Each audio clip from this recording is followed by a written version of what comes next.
Party Revanth Reddy ముఖ్యమంత్రికి చెప్తా ఉన్నా, మొన్న జహీరాబాద్ లో నరేంద్ర మోడీ గారు మాట్లాడుతూ నరేంద్ర మోడీ అనే అతను బతికున్నంత వరకు ఎస్సీ ఎస్టీ బీసీ రిజర్వేషన్లని 1% కూడా తగ్గనీయరు, ప్రత్యేకంగా ముస్లింల కోసం అస్సలుకే తగ్గనీయరు, రిజర్వేషన్లు ముస్లింలది తీసేస్తాము, ఎస్సీ ఎస్టీ బీసీలకి పెంచుతాము అని చెప్పిండు.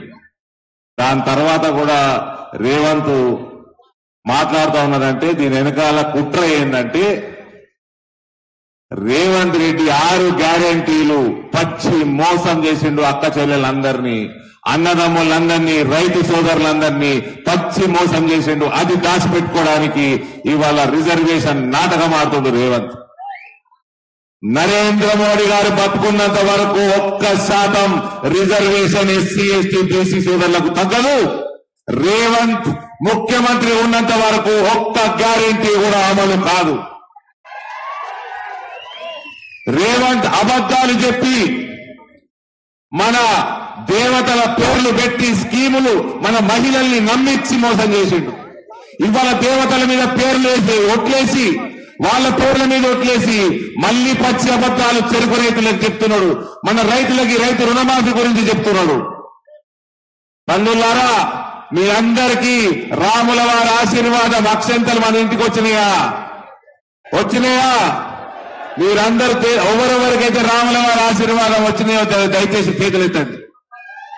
ఒక్కసారి జై శ్రీరామనండి, జై శ్రీరామనండి. ఇటువంటి మోసగాళ్ళు, కాంగ్రెస్ పార్టీ లాంటి మోసగాళ్ళు మనందరినీ మోసం చేసి గద్దెనెక్కి కూతున్నారు. వాళ్ళు గద్దె మీద ఎక్కువ కాలం ఉండకూడదు. మనం రోజు పొద్దున మనం పూజలలో మనని మోసం చేసిన వాళ్ళు, వాళ్ళ ప్రభుత్వాలు తొందరగా కూలిపోవాలి. రామరాజ్య స్థాపన తెలంగాణలో కూడా రావాలని మనం అందరం కోరుకుందాం. నరేంద్ర మోడీ పాలన తెలంగాణలో రావాలని కోరుకుందాం. ఇది దరిద్రులు పచ్చి అబద్ధాలు చెప్పి సమాజంలో అన్ని వర్గాలని మోసం చేసి ఇలా ఎన్నికలలో గెలిచిండ్రు. ఇవాళ ఎన్నికలు వచ్చినాయి. కాంగ్రెస్ అభ్యర్థిని అడుగుతా ఉన్నా, ఇదేం పంచాయతీ ఎలక్షన్ కాదు.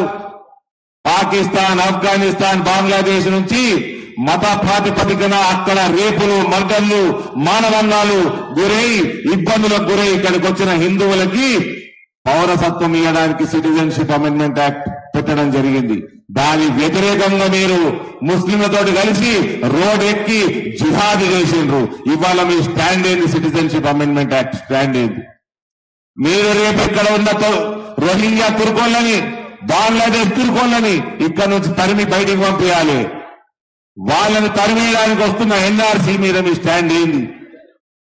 యూనిఫామ్ సివిల్ కోడ్, ఒక్క దేశంలో ఒకటే చట్టం, దాని మీద మీ స్టాండ్ ఏంటి? ఒక్క దేశంలో ఒకటే చట్టం ఉన్నప్పుడు, యూనిఫామ్ సివిల్ కోడ్ వచ్చినప్పుడు, మొన్న ట్రిపుల్ తలాక్ తీసేసినప్పుడు ముస్లిం మహిళలు ఎంత సంతోషపడతారో దానికి 10 ఎక్కువ సంతోషపడతారు.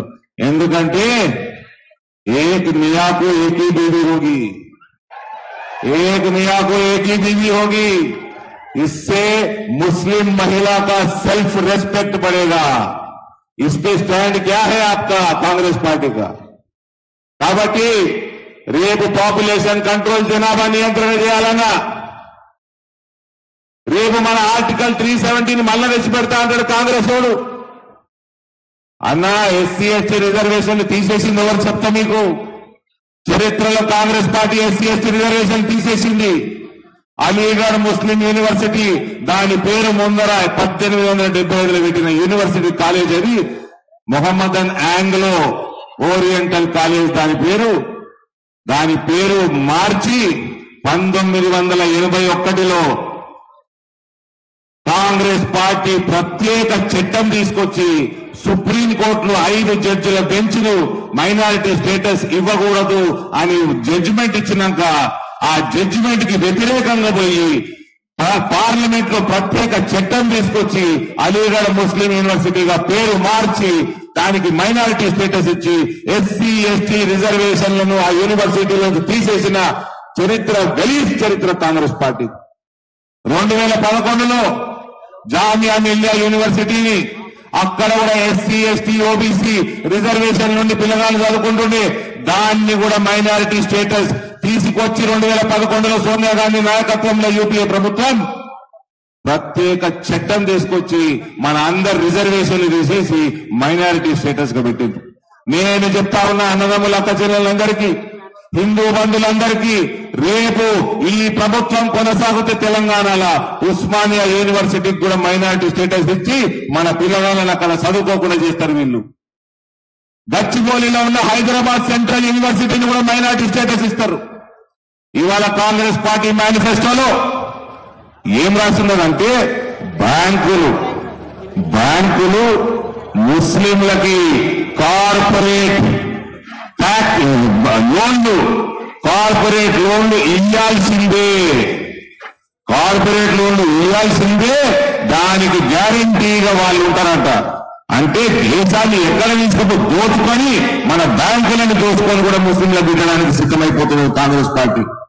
రేవంత్, ఇది పార్లమెంట్ ఎన్నిక, ఇది దేశ ప్రధానిని ఎన్నుకునే ఎన్నిక. మీ పార్టీ సిటిజన్షిప్ అమెండ్మెంట్ యాక్ట్ మీద మీ స్టాండ్ ఏంటి? మీ పార్టీ స్టాండ్ ఏంటి? యూసీసీ మీద మీ పార్టీ స్టాండ్ ఏంటి? ఎన్ఆర్సీ మీద మీ పార్టీ స్టాండ్ ఏంటి? ఆర్టికల్ 370 మీద ఏంటి? అయోధ్యల రామ మందిరం స్వాగతించలేని దౌర్భాగ్యులు మీరు. రేపు మేము మథురాల కృష్ణ మందిరం కూడా కడతాము. దాని మీద మీ స్టాండ్ ఏంటి? కాశీ మీ స్టాండ్ ఏంటి? కాశీ మీద ఎన్ని రోజులు ముస్లిం ఓట్ల కోసం గాడిద చాకిరీ చేస్తారు? ఎన్ని రోజులు ముస్లింల ఓట్ల కోసం ఎటు చాకిరీ చేసి వాళ్ళకు మస్కాలు కొట్టుకుంటూ తిరుగుతారు? ఇది నరేంద్ర మోడీ ప్రభుత్వం. ప్రపంచాన్ని నరేంద్ర మోడీ వాళ్ళ వెళ్తున్నాడు. ప్రపంచానికి దిక్సూచిగా నిలబడ్డ నాయకుడు. ఒకప్పుడు దుబాయ్లా, మస్కట్లా, సౌదీలా బొట్టు పెట్టుకుంటే దెబ్బలు తింటున్న హిందువులు ఇవాళ తిలకాలు దిద్దుతున్నారు, కణాలు కడుతున్నారు. మన కోసం కట్టిన గుడిలల్లా పూజలు చేస్తున్నారు, యాగాలు చేస్తున్నారు. మనల్ని ఇస్తూ అక్కడ ఉన్న తుకరాజులు రంజాన్ మాసంలో సాయంత్రం మన మందిరాలకు పోయి మన ప్రసాదం తిని రోజా ఇష్టపెడుతున్నారు, ఉపవాసం ఇష్టపెడుతున్నారు. అది నరేంద్ర మోడీ ఘనత. ఇది నరేంద్ర మోడీ ఎన్నిక. అబద్ధాలు చెప్పకు. ఎస్సీ ఎస్టీ రిజర్వేషన్ అనేక యూనివర్సిటీల నుంచి తీసేసిన దౌర్భాగ్య పార్టీ మీ కాంగ్రెస్ పార్టీ. ఇవాళ అందరినీ మధ్య పెట్టడానికి మన అక్క చెల్లెళ్ళకి మోసం చేసి పెళ్లినైతే తులం బంగారం ఇస్తా అన్నారు. ఇచ్చిందా అమ్మ? తులం బంగారం ఇచ్చినాడు. 2000 పెన్షన్ 4000 పెన్షన్ చేసిందా అమ్మ? ప్రతి మహిళకి 2,500,000 పెట్టి మహాలక్ష్మి అని స్కీమ్ కి పేరు పెట్టి ఇస్తా అన్నాడు. ప్రతి గరీబు మహిళకి 5 లక్షల రూపాయలు పెట్టి గృహలక్ష్మి అని పేరు పెట్టి స్కీమ్ ఇస్తా అన్నాడు. ఇచ్చిందా అమ్మ?